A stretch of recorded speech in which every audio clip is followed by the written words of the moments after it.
Today we will discuss about the bone from the shoulder region, scapula. So, here is the scapula.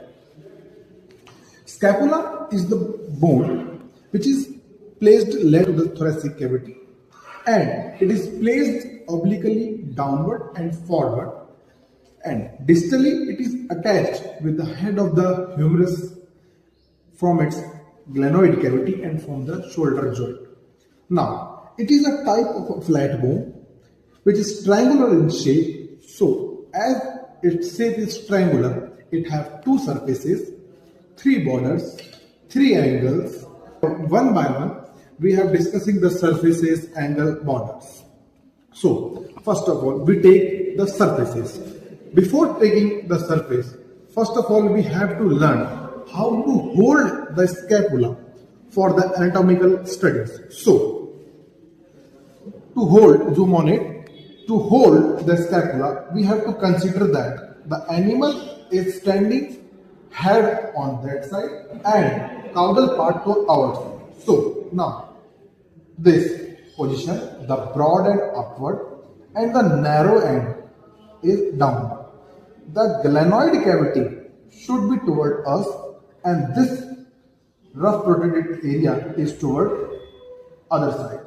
Now, to decide the lateral or median surfaces, we have to ensure that that portion, that spine is toward the lateral side of our hand. So, I have to hold this scapula in this hand.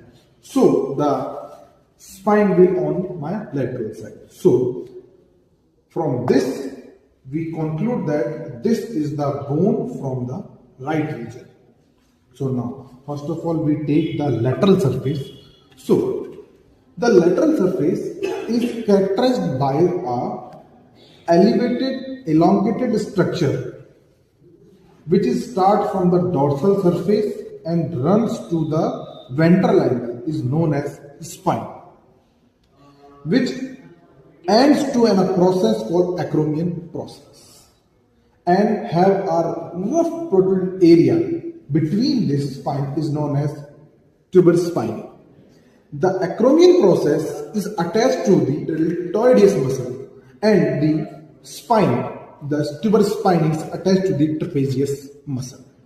The spine divides the scapula into unequal parts, which ratio varies species to species. As this is the bone of an ox, so the spine divides the scapula in 1:3 part. Now, the part above the spine is supraspinous fossa, and which provide a lodgement to the supraspinatus muscle, and the part below the spine is known as infraspinous fossa, which provide lodgement to the infraspinatus muscle. Median surface. On the median surface, there is a fossa. There is a depression middle to the median surface, which is known as subscapular fossa, and which provide lodgement to the subscapularis muscle. The special thing about this fossa is it is broad from the middle and becoming narrow toward the dorsal border. And during this narrow nature, it forms the two rough areas on the border sides, which are known as facies serrata, which provides to the serrata ventalis muscles. Now, these all about the two surfaces of the scapula. Now we come to the border. So, as we say that it is a triangular shaped bone, so it has three borders. This above broad border is dorsal border. Forward border is cranial border, and the border which is toward us is caudal border. So, if you can see that the cranial border is thin as compared to the caudal border and proximally convex and concave distal. But if you see the caudal border, it is thick and slightly concave. Mostly on the dorsal border, there is a cartilage which is known as scapular cartilage, which is present in a living state. Now, these are all about the borders. Now we come to the angles. So, It's very common science topic that the cranial angle is formed by the cranial border and the dorsal border, and the caudal angle is formed by the dorsal border and the caudal border. And the ventral angle is formed by the cranial border and the caudal border. Now, we talk about the ventral angle. The ventral angle have three structures.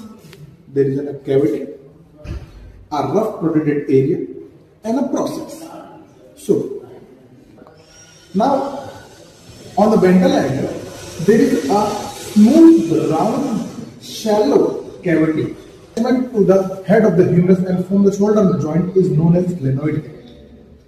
And cranially above to the glenoid cavity, there is a rough protected area known as tuberous scapulae, or on the basis of its location, it is above to the glenoid cavity, so it is supraglenoid tubercle, which provide attachment to the biceps brachii muscles. Medial to the tuberous scapulae, there is a rough process which is known as coracoid process, which provide attachment to the coracoid brachii muscle.